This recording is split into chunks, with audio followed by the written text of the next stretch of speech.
Hello there, coming into focus. This is the Green Beanie, the gnarliest cooking vlog around, back in business.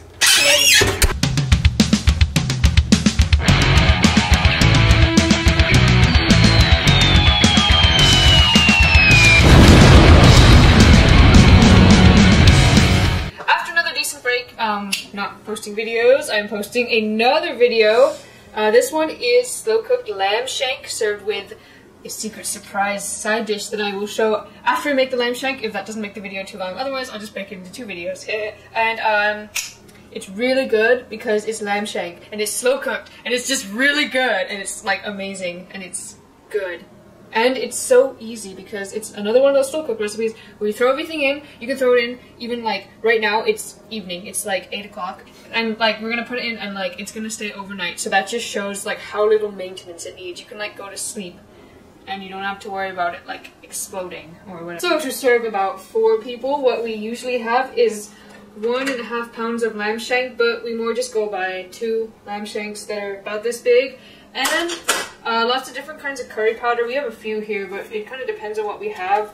But most important one I think is just turmeric. Turmeric is really good. Otherwise, just kind of whatever. There's so many different gram masalas and curry powders out there, but I like having a variety of stuff and kind of mixing and matching. And then you need coconut flour, and you need water, and later on we're going to add raisins and coconut cream, if you've heard of that. Sometimes it's called coconut butter. If you don't have that, maybe coconut milk will work. I've never tried it with that before. And of course, you will need your magic device, also known as a slow cooker, but for us it'll be called the magic device.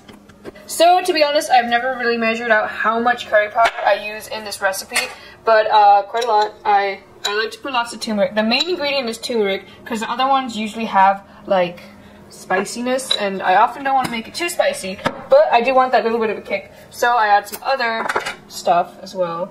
It's not too much.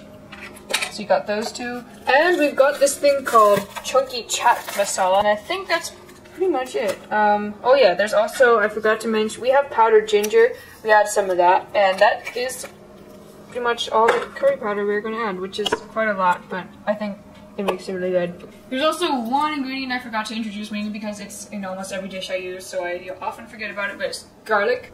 And now's the part where you just throw everything in there. You know, you don't need any order or specificness. Just make sure you put the lamb shanks in last. Yes. And of course you have your curry powders, turmeric stuff. And we've also got coconut flour. Coconut flour, we're using coconut flour because it adds to the overall amazing coconutty sort of flavor to this dish, even though that's not the main flavor you taste. So you got your coconut flour, add that, mix that in, and then what we're going to do is we got some water, and you're just going to kind of add it in. You want it to be like a paste, not too thick and not too watery, so you just kind of got to add a little bit at a time and stir it some more. See, this isn't really what we're looking for. We're looking for like a sauce, so I can really add the rest of this. And then stir it. And if you add too much water, it is very easy just to add a bit more coconut flour, as long as you don't end up adding like the whole bag. And once it is all smoothly mixed together, we shall add the lamb shanks of awesomeness. So you can just add them, and you want to cover them, coat them, just like flip them over.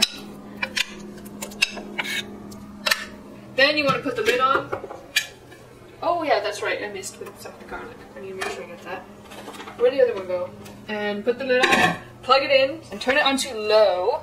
You do not want to turn it onto high if you're going to be having it on for 8 hours. I have not tried that, but I'm guessing it'll be a failure, and you will waste your amazingly awesome lamb shank. So we want it on low, and 8 to 12 hours of doing nothing. Yeah, I found something in my ear. In your ear? Yeah. Oh, the garlic clove! We are now in the future! In the year 2014! It's also time for you to finish making that lamb shank, and we've only got a few more ingredients to add, and then I will show you how to make the side dish. So, actually before I add stuff, take a look at how it should look. As you can see, it used to be yellow, but now it's not yellow. So what you want to do now is you're going to take the meat off the bone. It should come off really easily. You shouldn't need a knife or anything. and you just take it off, and you can put the bone somewhere else. Mix it around, just like always. Here we have some dried fruit. I'd recommend raisins. I'm trying this for the first time. I cut up some dried figs. That should be interesting, but usually I use raisins, so I'm going to put those in. And I'm going to put this in. This is the cream coconut I did introduce earlier. You want maybe 1 to 3 tablespoons, depending on what. For me, there's like this much left, so I'm just going to use the whole jar. And then mix it around. So, the adding of these last 2 ingredients, you can either do right before you serve it, or you can, up to 1 hour before, so maybe like 45 minutes or half an hour, just so that it's like hot. But you can just add this stuff and then serve it, because it's a really delicate flavors that you don't want to cook too long. But otherwise, I will show you to start making the side dish. So I'm sure you're all wondering what that magical, mystical side dish is. Well, it is, looks like rice, tastes like rice, but it's not rice, because it's cauliflower. Cauliflower. So this is about 1 medium-sized head. It'll serve about 4 people of cauliflower. 4 people made of cauliflower, however that sounds. And these are all washed and rinsed and stuff.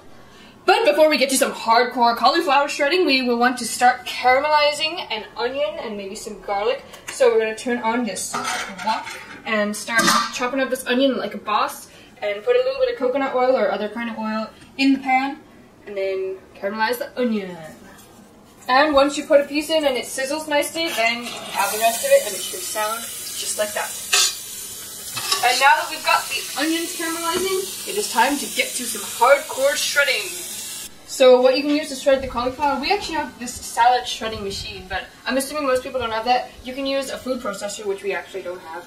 But a food processor sometimes has a grating setting, so you can do that. Or some people have like put it in the food processor and like post it until it becomes kind of rice-like. Or you can do it the old-fashioned way. I did that once and it wasn't too bad.